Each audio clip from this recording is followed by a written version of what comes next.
Eh, Buenos días, compañeros y profesor. Nosotros somos el equipo 7. Vamos a presentar nuestro trabajo final de ingeniería en autopartes. En este caso, nuestra autoparte que nos tocó fue el embrague. Nuestro equipo está conformado por Anaya Ledesma Brian Yair, Ruiz Pérez Emilio y su servidor Flores Sandoval Sayab. Vamos a empezar con un poco la introducción del tema. Bueno, el embrague es una parte que constituye uno de los elementos más importantes y fundamentales dentro del sistema de transmisión automotriz. Al ser al ser el encargado este, de gestionar el acoplamiento y desacoplamiento entre el motor y la caja de velocidades, su función permite realizar cambios de marcha suaves y evitar daños a engranes y garantizar su transferencia de torque eficiente y controlada. Su importancia, es importante ya que la evolución de este aparato ha sido significativa en los últimos años y a lo largo de la historia para la ingeniería vehicular, incorporando nuevos materiales, mecanismos, eh, diseños, esto enfocado a la eficiencia a la eficiencia y economizar dependiendo las demandas de cada uno de los diseños, dependiendo el coche, el mercado, hacia dónde está dirigido. Y nosotros lo que vamos a presentar de, f- eh, de forma un poco más detallada es cómo se presenta a través de sus antecedentes históricos, eh, el cómo se diseñan, qué materiales se utilizan, eh, su- sus normas. Eso posteriormente lo vamos a ver más a detalle y continuando con mi compañero Brian, que nos va a dar sus antecedentes. Bueno, para empezar yo les voy a hablar sobre los antecedentes históricos del embrague. Para empezar, el embrague, que es más conocido comúnmente como clutch, es un componente esencial dentro del sistema de transmisión de los vehículos con una caja manual. Su origen se remonta a los primeros desarrollos automotrices a finales del siglo XIX, cuando los ingenieros comenzaron a enfrentar el problema de transmitir la potencia del motor hacia las ruedas sin causar daños a los engranajes durante los cambios de velocidad. Los primeros engranes o clutch funcionaban por medio de correas o sistemas de fricción simples que permitían desacoplar parcialmente el motor de la transmisión, aunque su eficiencia y durabilidad, pues la verdad eran muy limitadas. Este proceso de que se desacoplaban desgastaba las correas de cuero con mucha rapidez, por lo que pronto se cambió de planteamiento y además de la polea de accionamiento, se empezó a instalar un disco igual de grande con marcha en vacío. Al accionar una palanca, la transmisión podía desviar de la polea libre a la polea motriz. El vehículo a motor patentado de Benz de 1886, considerado el primer automóvil de la historia, recurría a esta solución de embrague. Siguiente eh, diapositiva, por favor. Siguiente diapositiva. La que sigue, por favor. Em, Este concepto de accionamiento por correa tuvo un recorrido corto en el automóvil, a causa de inconvenientes como una baja eficiencia, una alta predisposición al desgaste y características de rodadura insuficientes, especialmente con lluvias, por un lado, así como la necesidad de cajas de cambio para las potencias de aumento gradual del motor. Por otro lado, llevaron a los fabricantes a buscar otras soluciones. Como respuestas a los inconvenientes del sistema de correa, se desarrolló el embrague de fricción, donde un disco en el cigüeñal se acercaba a otro disco fijo hasta generar contacto y fricción. Esto permitía un embragado progresivo y una transmisión de fuerza eficiente. La energía durante el deslizamiento se convertía en calor. Siguiente diapositiva, por favor. Daimler introdujo en 1889 el embrague cónico. Un cono de fricción engranaba con el volante Usaron forros como pelo de camello y cuero con aceite de ricino. Aunque ofrecía suavidad y autodetección, tenía inconvenientes importantes, piezas grandes, desembrague lento y dificultades en el cambio de marcha, lo que llevó a instalar frenos adicionales para detener el embrague rápidamente. Siguiente diapositiva. Con la evolución de los motores de combustión interna y la necesidad de mayor precisión en la transferencia de torque, surgieron embragues más avanzados, especialmente los embragues de disco durante el siglo XX. A finales del siglo XIX y a finales de la Primera Guerra Mundial se utilizaba un fleje helicoidal que se ajustaba alrededor del tambor del árbol de transmisión. Era simple, suave y requería poca fuerza para embragar, aunque su uso fue limitado frente a nuevas tecnologías. Ya durante el siglo XX, los embragues adoptaron discos con recubrimientos de materiales orgánicos, mecanismos de diafragma y sistemas de accionamiento más eficientes, lo que permitió su uso generalizado en automóviles, vehículos pesados y maquinaria industrial. Hoy en día, aunque los vehículos automáticos han ganado popularidad, el embrague sigue siendo fundamental en aplicaciones que requieren control directo del conductor, durabilidad y capacidad de soportar altos niveles de torque. Siguiente diapositiva, por favor. Siguiente diapositiva. ¿Cómo se diseñan? El proceso de diseño de un embrague es complejo y requiere un enfoque multidisciplinario que integra conocimientos de mecánica, materiales, análisis térmico y dinámica del sistema. El principal objetivo del diseño es asegurar que el embrague pueda transmitir el torque del motor sin deslizamientos no deseados, soportar altas temperaturas y mantener una vida útil adecuada bajo las condiciones de operación del vehículo. El diseño comienza con el análisis del motor al que será acoplado. Los ingenieros determinan parámetros como el torque máximo, el régimen de operación y el tipo de conducción urbana, deportiva, carga pesada, etc. A partir de estos datos, se dimensiona el disco de embrague y se selecciona el tipo de material de fricción. Posteriormente, se diseña el plato de presión, encargado de aplicar la fuerza necesaria para mantener unido el disco contra el volante del motor. Para lograr un funcionamiento uniforme, se calcula la fuerza del diafragma o resortes helicoidales, analizando factores como rigidez, elasticidad y transferencia de calor. Una etapa fundamental del diseño moderno es la simulación por elementos finitos. A través de este método se estudian deformaciones, puntos de concentración de esfuerzo, comportamiento térmico y resistencia a vibraciones. También se evalúan los ciclos de carga y fatiga, asegurando que el embrague mantenga su desempeño durante miles de acoplamientos a lo largo de la vida útil del vehículo. Finalmente, se fabrican prototipos y se someten a pruebas en bancos dinámicos y condiciones reales para verificar su resistencia al desgaste, temperatura, cargas extremas.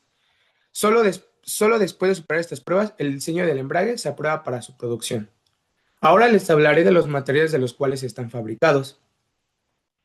Los materiales utilizados en la fabricación del clutch son determinantes para su vida útil, resistencia térmica y capacidad de transmisión del torque. Los componentes principales y sus materiales más comunes incluyen: en el disco de embrague se fabrica generalmente en acero, con un recubrimiento de material de fricción. Tradicionalmente se han utilizado compuestos orgánicos con fibras de celulosa y resinas fenólicas. Sin embargo, los avances recientes han incorporado materiales como Kevlar, compuestos cerámicos y fibras sintéticas de alta resistencia. Estos materiales ofrecen una mayor estabilidad térmica y una mayor resistencia al desgaste. Para las superficies de fricción, estas son fundamentales para garantizar el acoplamiento del mismo.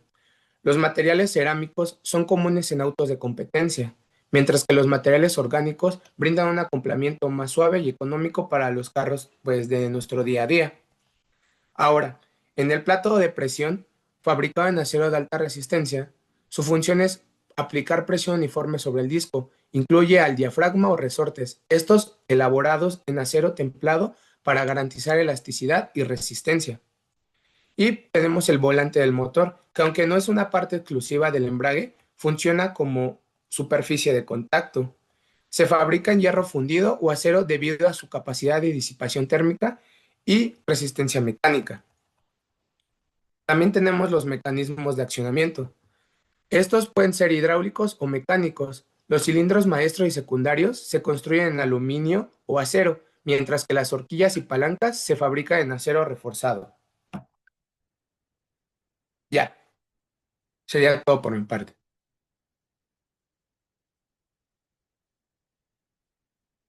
Bueno, a mí me toca hablar sobre los procesos de fabricación de los componentes del embrague. Em, los componentes del embrague son muchos, los voy a ir mencionando uno por uno. Empiezo con el volante motor. El volante motor, pues no es digamos, no es una parte exclusiva del sistema de embrague, pero sí es un componente fundamental en este sistema. Para su fabricación o para sus métodos de fabricación se utilizan diferentes procesos químicos y físicos. Uno de estos es cuando se fabrica la pieza base, digamos, se utilizan procesos de fundición en hierro gris o dúctil. Es dúctil porque es poroso, digamos, hace que se transmita el calor por medio del centro del material, o en su caso también puede ser por medio de forjado, y el forjado pues usualmente o bueno, la mayoría de casos se hace utilizando el acero como material. Está el mecanizado, que es cuando se empieza, bueno, se tornea, se realizan, digamos, especie de agujeros dentro del mismo material, con diámetros exteriores e interiores que se delimitarán según las especificaciones del fabricante. Tratamientos térmicos que pueden ser reversibles o irreversibles. Eh, el- la, la mayoría de tratamientos térmicos son eh, irreversibles, o sea, quiere decir que no pueden regresar a su estado anterior. Se utiliza para aumentar el rendimiento de los componentes, elevar sus capacidades o sus propiedades físicas, como ya lo había dicho antes, el forjado es uno de estos.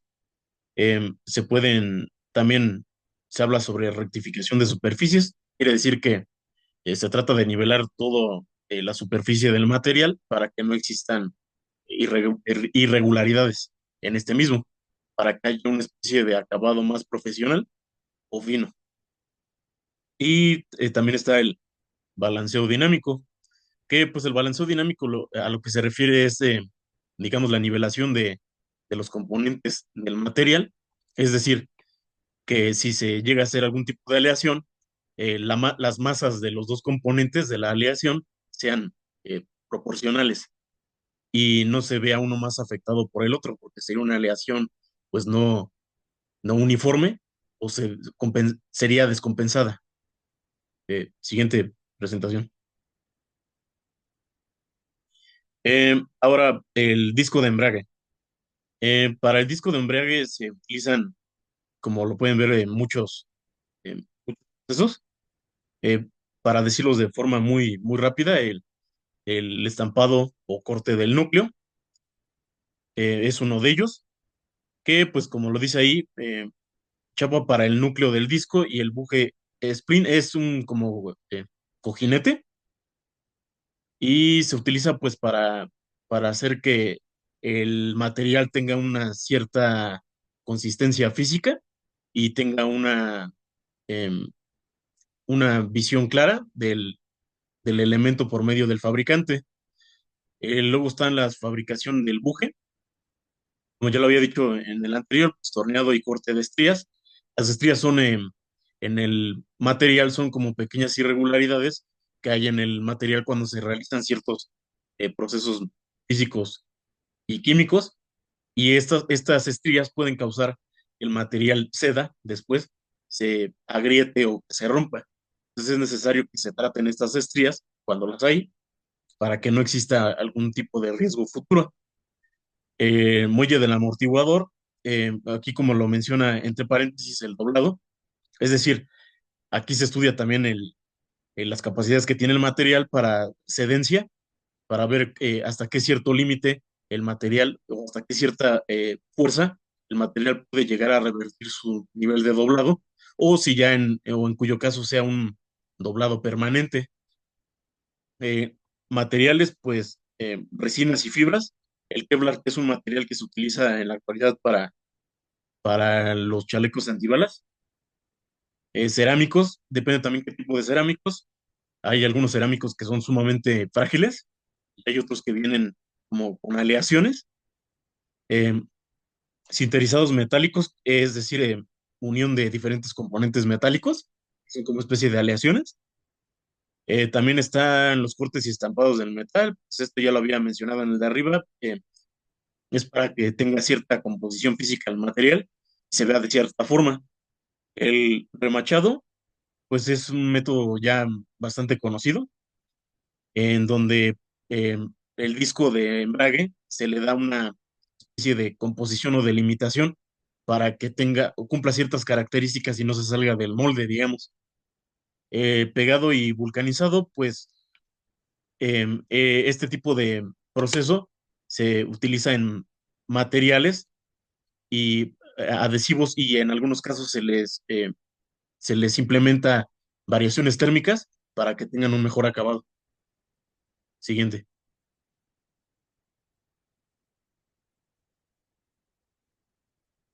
El plato de presión, como se puede ver abajo en las imágenes, eso es un plato de presión. Se utiliza también estampado o mecanizado de la tapa de prensa, es decir, ya existe como un molde prefabricado con ciertas dimensiones que se deben de estandarizar por medio de normas internacionales o de normas nacionales para el automóvil. Y ese molde, digamos que se utiliza para el estampado y el mecanizado de la prensa. La fabricación del diafragma, también se le conoce como disco de muelle, se utiliza también prensado y sobre todo se utiliza tratamiento térmico. Se hace temple, o sea, se eleva la temperatura del material y después se le obliga a reducir su temperatura para adquirir propiedades físicas prominentes. Se le puede llegar a infundir características elásticas, pero en la mayoría de casos se le infunde más dureza y resistencia a impactos exteriores o ajenos al mismo material. Montaje de elementos elásticos, como podrían ser los muelles, tornillos y espárragos, rectificado y acabado de la superficie de contacto. Las pinturas o recubrimientos, esos son un poco más ajenos a este tipo de materiales, porque son nada más en acabado estético, no tanto en físico y en estructural. Después va el ensamblaje final con la carcasa, que es como un recubrimiento que tiene el plato de presión. Siguiente. El ruleman de empuje o cojinete. Abajo se puede observar imágenes del rulman o cojinete. Eh, en este tipo de autopar, bueno, no, de parte del embrague, se utiliza el mecanizado portante, que es por medio o se utiliza en la mayoría de casos en el acero. Casi siempre está hecho el cojinete de acero, con recubrimientos de aluminio en algunos componentes, pero la gran mayoría se hace de acero. Inserción de rodamientos, que son esos acopladores que están alrededor, que son en forma de círculo, que están alrededor de la tapa. Montaje y engrase, que el engrase pues es para que no exista fricción dentro de los componentes y se desgasten. Y prueba de carrera y ruido, lo que se hace es probarlo como en condiciones normales para ver si va a realizar su función completa. Siguiente. Ahora voy a los tipos de sistema de embrague. Los voy a explicar de una forma muy rápida. El embrague monodisco, como se puede observar abajo, monodisco seco, que es el más común que se utiliza en los automóviles manuales o estándar. Pues su funcionamiento es muy sencillo. Un solo disco de fricción que es presionado entre el volante del motor, como se puede observar ahí en la imagen, la parte roja, y el plato de presión, que es la parte anterior a la roja. La parte media es el disco o el monodisco seco. El conductor pues como se conoce, acciona el pedal para separar el disco y el volante. Solo se ejerce digamos, una especie de presión para que haya fricción entre los componentes. Siguiente. El embrague multidisco, pues utilizando los mismos principios del anterior, se implementan más discos entre, entre la tapa del embrague y, y la parte anversa. Existen variantes, como puede ser en el anterior solo existe el disco seco, digamos. Aquí también existe el multidisco en seco, pero también existe el multidisco que se lubrica por medio de aceites y de válvulas. Siguiente. El embrague centrífugo, pues como lo dice su nombre, se utilizan principios eh, del, bases centrífugas, y lo que hace es rotación, la rotación entre los componentes del embrague para generar fricción y para generar acoplamiento entre los componentes del embrague. Como se puede observar en la imagen de abajo, están resortes que acoplan las tres bases del embrague, la base uno 2 y 3, y esos resortes lo que hacen es que genere un giro perpetuo, digamos, mientras está accionando el embrague y generar fuerza centrífuga. Siguiente. El embrague de cono, este es de los más utilizados o de los que más se han utilizado en todo el tiempo del automóvil estándar. Pues tiene una superficie cónica, como lo dice su nombre, donde, o sea, la tapa del cono, que es la que se encuentra del lado derecho, eh, hace fricción con la parte media del cono, que es la parte del medio, para quedar como la imagen del lado izquierdo. Genera fricción contra la campana, que es la parte media, y realiza los mismos principios de los embragues anteriores. Siguiente. Embrague de doble disco, así como en los anteriores había implementado eh, más características como el mono y el multi. En este caso, en lugar de aumentar otras características, se aumenta la cantidad de discos. Entonces, existen variantes como el doble clutch, que es el físico, ese lo voy a especificar más adelante, que es como una especie de acoplador de dos tipos de embragues separados que se unifican al último momento y transportan todas sus capacidades y esfuerzos. Y está el volante bimasa, que es en este caso, que es, o sea, no es un tipo de embrague por sí solo, o sea, digamos que no es una combinación de dos embragues, sino que se adjuntan a todo el componente una especie de disco extra, si se le puede llamar así, que reduce las vibraciones y las torsiones. Siguiente.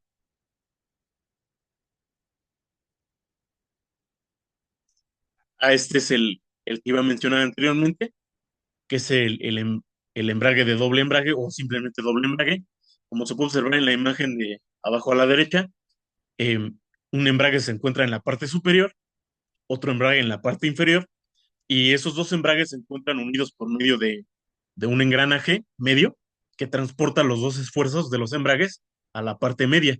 Es decir, están estos embragues acoplados de forma totalmente individual o ajena uno al otro, pero transportan la misma cantidad de fuerza al engranaje medio, que es el que transporta la fuerza al vehículo. Siguiente.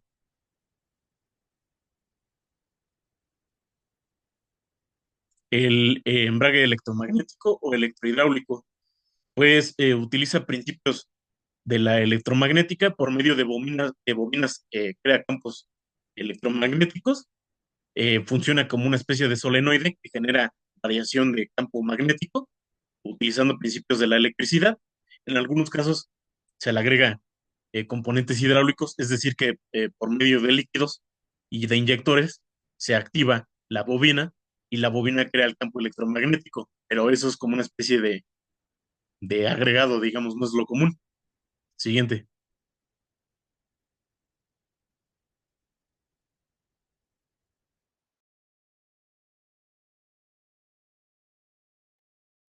Bueno, continuando un poco con el tema del embrague, yo les voy a hablar sobre las normas aplicables para su fabricación.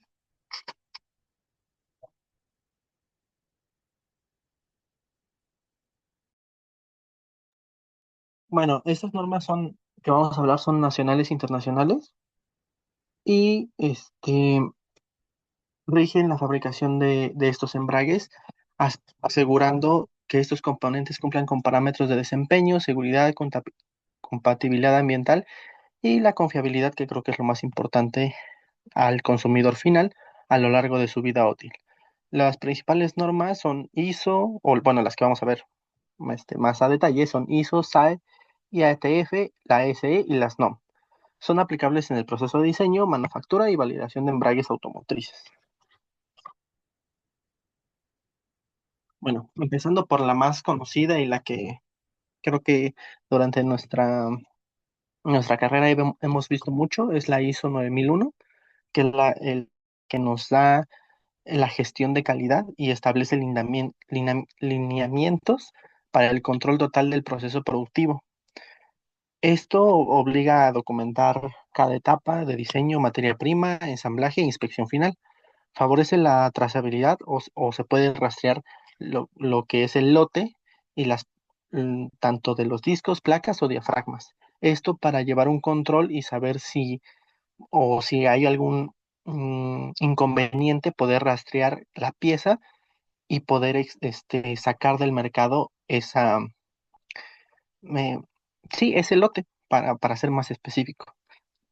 En la fabricación de embranes, los requisitos ISO 9001 garantizan la consistencia del coeficiente de fricciones de los forros, control dimensional estricto de placas y cubiertas, auditorías internas periódicas. Esto para reducir la variación en los procesos de estampado, maquinado y balanceo.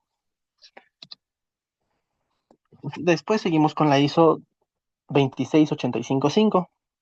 En esta especifica que, bueno, o es enfocada para los materiales de fricción, eh, valga la redundancia, para los embragues, y define propiedades mínimas como el coeficiente de fricción en seco y húmedo, resistencia al desgaste bajo ciclos térmicos, estabilidad de fricción en condiciones extremas, resistencia al fading por sobrecalentamiento o, bueno, a la deformación. Es fundamental para materiales fenólicos, cerámicos o sintetizados empleados en los discos de embrague.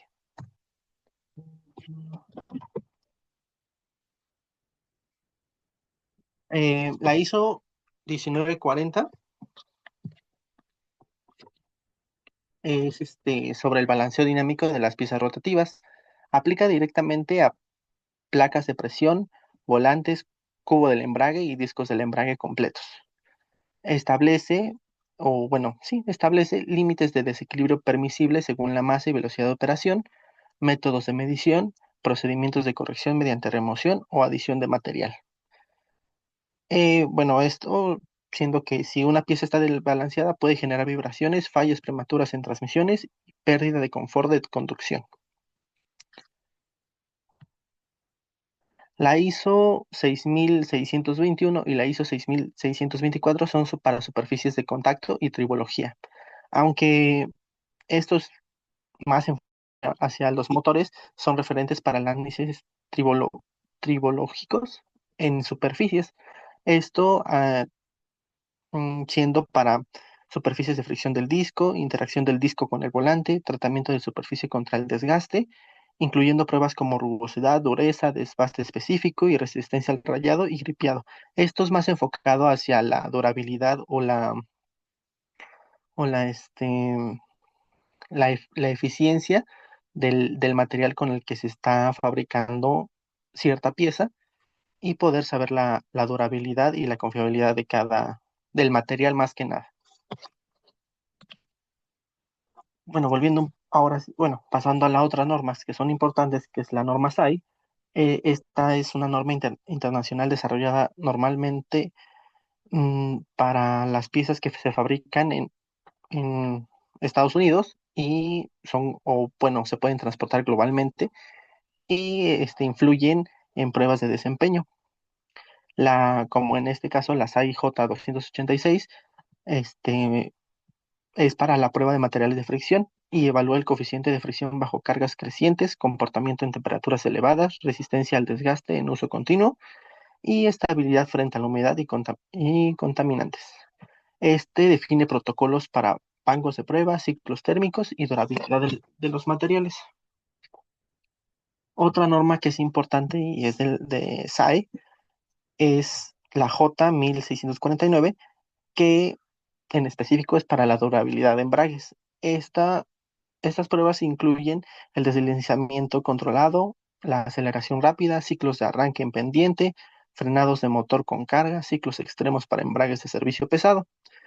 Es una base para vehículos comerciales o transportes de carga y también podría ser para maquinaria en específico o maquinaria especial de carga. Estos son para los embragues de camiones, este, del, de, desde camiones de carga hasta lo que podrían ser grúas y todo lo que podamos utilizar en transportes muy pesados. Las normas SAIS, bueno, la siguiente norma SAIS es la J2432, que es la que proporciona secuencias de prueba para validación funcional completa, requisitos de formación mínima en diafragmas y metodologías de fatiga mecánica. Eso es esencial para sistemas de doble embrague, que son las que son más complicadas, y las transmisiones automatizadas. Y ya esta norma es más utilizada porque la mayoría de coches ya tienen estos sistemas autónomos. La siguiente norma es la J240, que nos da, o bueno, son pruebas de resistencia térmica que especifica sobrecalentamiento repetitivo, ciclos de fricción intensos, tráfico urbano severo y evalúa el desgaste térmico y la estabilidad del material bajo expansión térmica. Esto está más enfocado en los coches de ciudad, como podemos ver en lo que especifica, que es para tráfico urbano severo. O sea, el meter marcha, sacar marcha, meter marcha, sacar marcha muy seguido. Seguimos con las normas europeas y regulatorias ambientales, que son las REACH. Bueno, en una de ellas es la REACH, que es la regulación de sustancias químicas. Esta prohíbe en la fabricación de los materiales el amianto o asbesto, metales pesados y compuestos cancerígenos usados históricamente en los forros. Esto ya este, lo elimina o trata de eliminar la probable presencia de estos materiales. En este caso, las normas ecológicas son para reciclables y libres de compuestos tóxicos. Esto, estas normas impulsaron globalmente, y no solo en Europa, el desarrollo de compuestos cerámicos, orgánicos y semimetálicos modernos, ya utilizados en la industria automotriz para reducir estos materiales que son cancerígenos. La ROS es la rescisión de sustancias peligrosas, igual que la anterior, aplica sobre embragues electromagnéticos y unidades de control de embrague en transmisión automatizadas.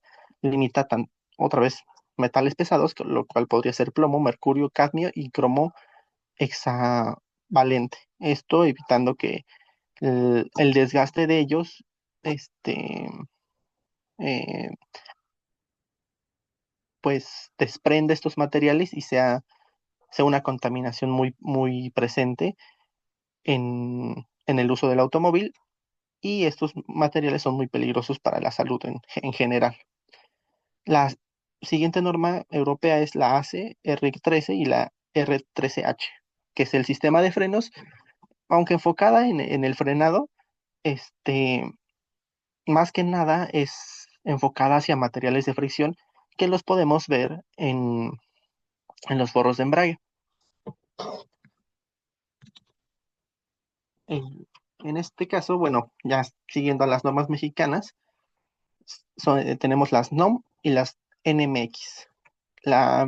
Una de las normas aquí en México aplicables a sistemas de gestión de calidad y productos industriales es la NOM 004 SCFI. Establece controles básicos de producción, inspección, certificación del producto. Es complementaria, sí, dentro de la ISO 9001, pero ya más enfocada en los, en la producción que se genera dentro de nuestro país. La NMX CC 9001 EITF IATF 16949, en este caso las versiones mexicanas, son obligatorias para fabricantes que exportan o producen para la OM, o bueno, para el mercado internacional de productos mexicanos. Aunque no se vendan en nuestro país, todo lo que se exporte tiene que tener estas normas, o bueno, tiene que tener la certificación de estas normas. La siguiente norma es la 194 SCFI 2015, que es sistemas críticos de la seguridad vehicular. Aunque centrada en los componentes como frenos y dirección, influye en la trazabilidad de componentes críticos, garantizan, bueno, y la garantía mínima de seguridad funcional.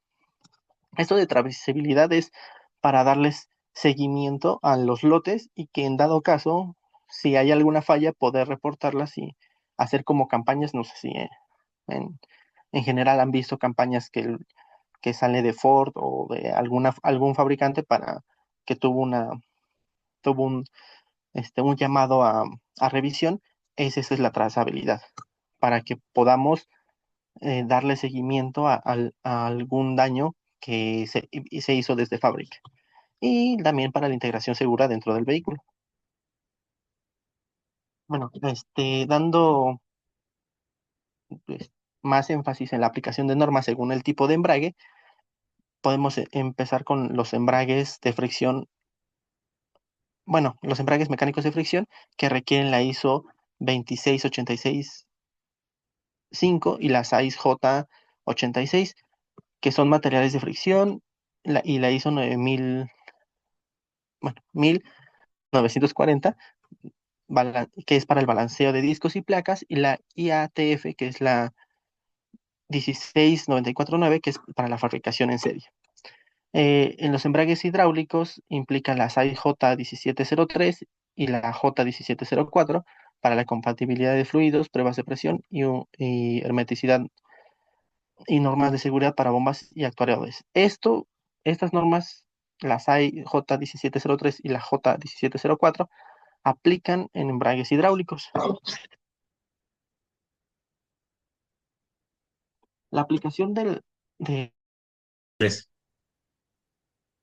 Siguiendo con la aplicación de normas según el tipo de embrague, continuamos con los embragues electromagnéticos.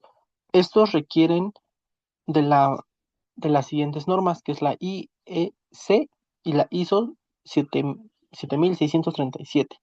Esto es con la compatibilidad de la electromagnética, más que nada ¿cómo se llama? Tanto ambientales como regulaciones de calidad.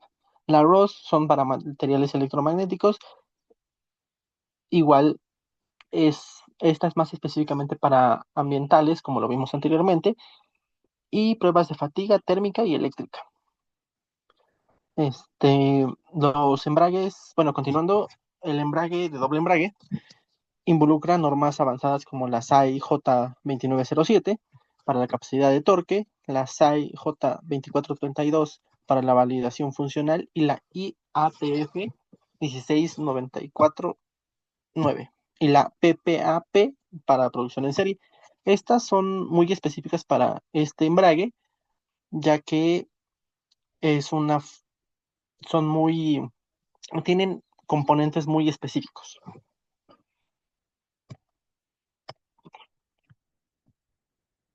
Continuando un poquito con las normas, y como vimos anteriormente, es muy mencionada la IATF 16949, ya que es la más estricta dentro de la normativa automotriz, ya que es requerida por prácticamente todos los fabricantes mundiales.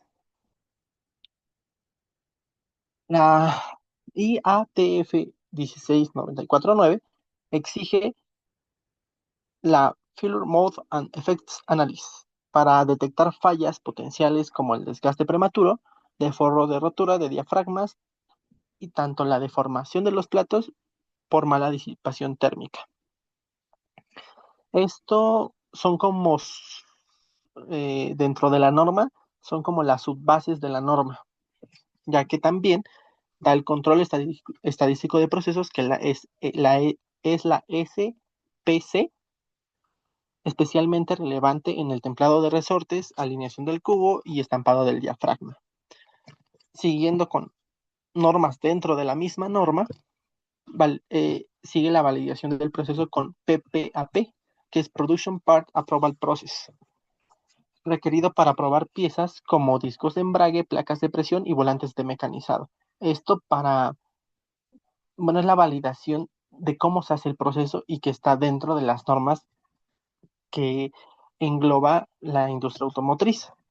Y por último es el control de proveedores, especialmente crítico para los materiales de fricción, aleaciones al cero al carbono, remache y rodamientos, ya que este control de proveedores es el que hace que esos proveedores estén dentro de otras normas que asimismo em, com- completan la misma norma IATF, que es como, la IATF es como el seguimiento a todas esas partes que vengan bien desde su origen.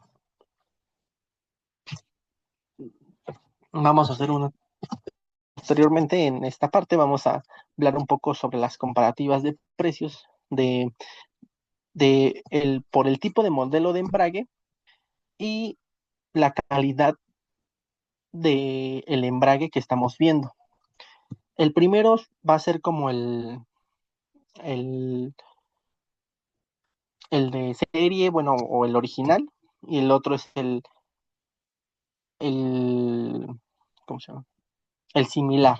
El similar, no afectando la calidad, ya que cumplen con las normas, pero sí bueno, no es que sea la calidad, sino este, están dentro de las normas, pero contribuye mucho el hecho de la durabilidad y la confiabilidad de las piezas, ya que tal vez no son tan duraderas que una original. En este caso empezamos con el modo disco seco. Todo esto vamos a hablar sobre los kits de reemplazo, ya que una pieza como el embrague es muy difícil de encontrar un precio exacto de la pieza en conjunto, ya que pues es una pieza que normalmente los fabricantes hacen y no es muy común que se la vendan a personas, eh, valga la redundancia, comunes. Entonces, los precios no son muy abiertos que digamos, entonces vamos a hablar sobre los kits de reparación o de reemplazo. En este caso, empezando con el modo disco seco, empezamos con la tienda, bueno, con el XCOM Clutch Kit, que la podemos encontrar en la tienda Amazon y que viene de un proveedor que se llama XCD-OM. Este tiene un valor aproximado de $120 y pasando al genérico, que es el Duralast Transmission Clutch, que por lo mismo, bueno, lo podemos encontrar en AutoZone con varios ítems o SQs, que son eh, como el código de barras, o sea que hay diferentes tipos y depende mucho también qué tan abajo quieres la calidad o qué tan arriba, poniendo en cuenta que también cumplen con las normas, pero más que nada es la durabilidad de las piezas. Estos empiezan desde los $90 hasta los $100 como mucho. Seguimos con el doble disco Twin Disc, que es para el racing o el performance, que volvemos a la misma tienda, que es XCD Hyper Twin Disc, que podemos encontrar en eBay. El kit completo, que está rondando los $1,600. Y volvemos a la misma tienda, pero vendida por bueno, el mismo fabricante, pero vendido por otra tienda, en este caso XCD Stage Twin Plate, que lo podemos encontrar en la tienda JHP USA, que alcanza un valor de $1,400. En este caso no hay tantas existencias de similares, ya que son muy específicos estos clutch, entonces pues no se encuentran piezas tan accesibles, por lo mismo de que son para performance o racing. Seguimos con el doble embrague, que es el Dual Clutch Pack, en este caso del fabricante de Clutch Pack, Bremen World, y lo podemos encontrar o en BMW o en la tienda Bremen World. Un pack original ronda los $3,000. En este caso, como ya hay más en el mercado una gran variedad de autos y de marcas que manejan el doble embrague, aquí sí podemos encontrar similares a los originales y en el precio lo vamos a ver, que es el Look Strip Set de 2 clutch eh, o kits de ST en AutoZone o Look, que son las tiendas, lo podemos encontrar entre 800 a $1000. O sea, es una diferencia de $2000 entre el original y los similares. El embrague de cono, eh, bueno, pasando al embrague de cono, podemos encontrar las piezas originales, que es la Quan Clutch en Stocknose, que son el fabricante en la tienda eBay. Lo podemos encontrar en $100, $150 como máximo, y los similares en una tienda de mecánica, que es Con Clutch Assemblies, en este caso reacondicionados. O sea, podemos encontrar hasta eh, piezas recondicionadas en tiendas de mecánica, que en este caso es Rimmer Bros. La podemos encontrar en el $85. Aquí no hay tanta diferencia porque, como lo mencionó mi compañero Emilio, este embrague de cono es de los más, del que tiene más historia o el que tiene más tiempo existiendo en el mercado. Entonces ya muchos fabricantes lo crean de forma muy, muy sencilla y respetando prácticamente los valores del original, ya que las piezas se han abaratado, muchos motivos del mercado. Continuando con el embrague centrífugo, que normalmente es para scooters, go-karts o mini bikes, podemos encontrar los kits en eBay por $90 y los centrifugos clutch en Amazon en $70. Aquí no hay mucha diferencia porque como son para cuestiones pequeñas, mmm, podemos encontrarlos de diferentes precios y valores sin que se separe mucho de una tienda. No están muy caros, que digamos, no son muy específicos. El multidisco lo podemos encontrar otra vez en la tienda Exidy Auschwitz, bueno, el fabricante Exidy Auschwitz, en la tienda JPC USA o tiendas de performance, entre los 1500 a $1800. Y las kit para motos, bueno, en este caso el multidisco es para motos performance. Entonces el kit para motos en Multiplate OM, o sea, sigue siendo una buena pieza encontrada en Amazon o en eBay, va entre los $600 a $700. O sea, prácticamente la mitad del costo, pero dentro de un rango de calidad mejor que una china en este caso. El embrague electromagnético y hidráulico los podemos encontrar del fabricante Aiton, que es la pieza Electronic Clutch Actuador, en eBay o Reman Listings en $1400, o en el Electronic Clutch Actuator de Fueler o OEM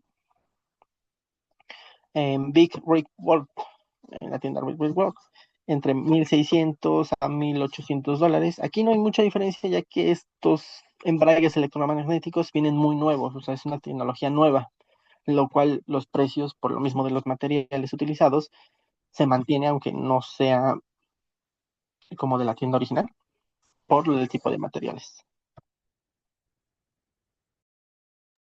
Ya por último, como conclusión, mis compañeros y yo llegamos a la conclusión de que el sistema de embrague pues es un elemento fundamental para los sistemas automotrices.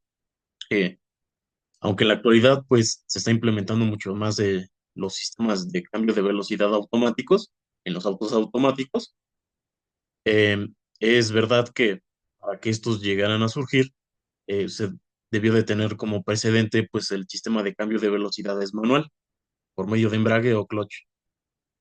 Aunque en la actualidad pues ya se haga de forma asistida, eh, el embrague y el sistema de cambio de velocidades manual debió de ser el precursor para que estos existieran.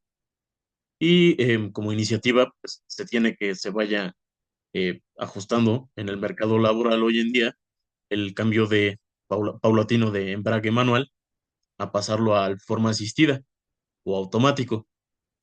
Es decir, que el cambio de velocidades pues se haga de forma asistida o automática. Pero pues hoy en día pues siguen habiendo muchos automóviles aún manuales o estándar. Siguiente.